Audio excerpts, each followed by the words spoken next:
Welcome back to San Diego People. I'm Sandra Moss. The McAlister Institute has earned recognition as one of San Diego's leading resources for the compassionate care and treatment of families suffering from addiction, mental illness, and also homelessness.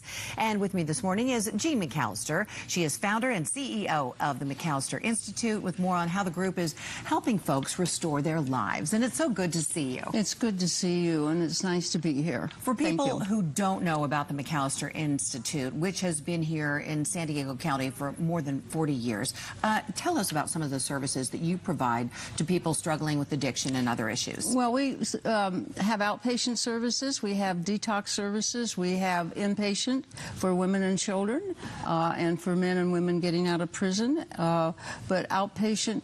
And we also provide a sobering service center for people who are just having fun, getting out of line. Police bring them to our center, and they can lay down on the mat for 4 hours, and then go home. All right? But I was kind of talking with you before we got on that a lot of people are standing there, and they'll say, "Will you lay down on the mat for 4 hours and be quiet and get sober?" And get sober, and then you can go home with no fine. And the alcohol kind of flowers their thinking, so they'll say, "No, take me to jail. I want to make a phone call." So I just want to caution people, take advantage of that service, because it will be one of our biggest nights, Cinco de Mayo, and also like New Year's Eve and St. Patrick's Day, and we have a lot of people that come, and please make that choice to lay down on the mat. How does this sober service center operate? Like the sheriff's department or the CHP takes the people that are picked up from drunken public and gives them the choice of going there? Is that an option for them? That is, as long as they're cooperative and not, fighting with the police or anything. But basically, it's just an opportunity, and I'm so surprised when people refuse it.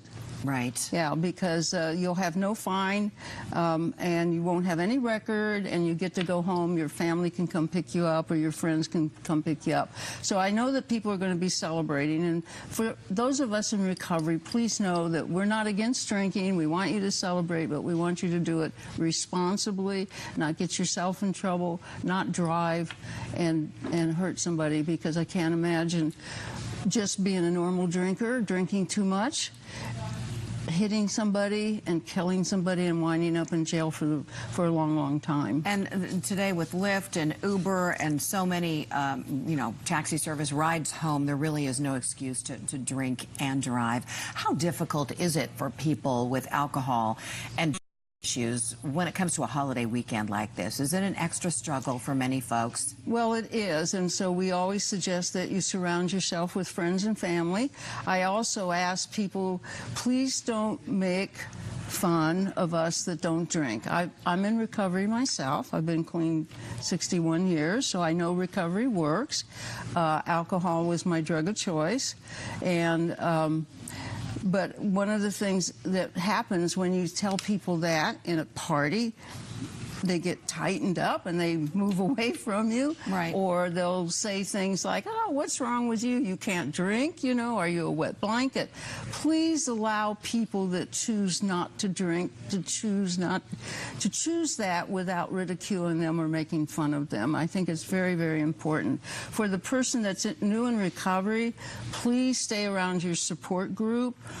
Go to a party with a friend or your sponsor or a family member that understands. Do not be alone in those situations, because sometimes it's really hard to say no.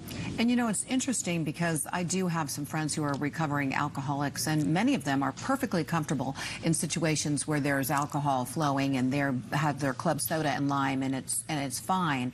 And other people just can't handle it. It really is kind of a personal decision, and everyone's different, right? Well, that's the problem with alcohol and drugs, is you don't know that you're an addict until you use. All right? And nobody chooses. I certainly didn't say, "Oh, I'm going to go out and get so drunk that I can't see straight." Right. But once I took that drink or that second drink, I was out of control, and the alcohol was in control. Problem is you don't know that. But that's the only way that you and I are different, you know, right. is that you can handle it and I can't. You mentioned 61 years of sobriety that you have had. Alcohol was drug of choice, if you will. Do you still struggle with that today? Do you still worry that you'll be tempted, or are you ever tempted, or has that desire to drink alcohol completely gone away? It's mostly gone away, but it's still there, because one day I have people who aren't alcoholic come to my house and they put alcohol in my refrigerator, and I never notice it, but one day I'm there by myself. 52 years clean and sober, I open up the refrigerator door and I see that beer, and I say to myself, or something says to me, wonder what that tastes like. Who would know if you took a drink? I mean, that's a disease, all right? And of course, with all the time and the tools that I have, I was able to say, come on, Jean, you know exactly what it tastes like, and everybody would know that you drank. Right. But I'm just saying that it's so sneaky that you almost have to keep your guard up and make sure that you're practicing with the tools that you've been given. People watching that might need help, there are centers within the McAlister Institute all over the county. All over. How do you get the help? How does that work? Okay, 27 different programs throughout San Diego, all right? We have a very nice office manager. You can call that number at 619-442-0277. We'll have a link on the KUSI website. Right. The other thing is call me, all right? My number is 619-987-6393. And I've given that out before on TV, and I've been so happy when somebody's called me and we've been able to facilitate them getting into treatment and, in a way, saving their life. So I'm giving that number out. Please use it if you need it. And there are a lot of success stories. In fact, you'll be celebrating the 6th annual Walk for Sobriety. It's happening in July. July 8th, and we're very, very excited because this year we've added a running component, and runners can come, so we invite them. And if you don't have money to buy the ticket, just come and walk with us. Celebrate the people that are in recovery, and it's very heartwarming. You know, every time I see people wear their signs and says, I have 369 days of being sober, and then you see their child that says, I have 369 days of having my mom back. You know, even now when I talk about it, tears come to my eyes, because that's what it's about, is reuniting people with their families, you know. And sometimes my granddaughter did a YouTube about what was important to us that have long-term sobriety. And I thought it would be things like having a job, having a car, having money in the bank, etc. But it wasn't that. It was about being a mom again, being a dad again, being a family member, being a friend again. Those are the things that are important and that we get rewarded with when we say, no, I'm not drinking today. You are such a great ambassador for sobriety. And as we continue this morning on San Diego People, you're going to stay right here. When we come back, we're going to be talking to a local woman, and she's going to be sharing her own experiences to help others struggling with addiction after this.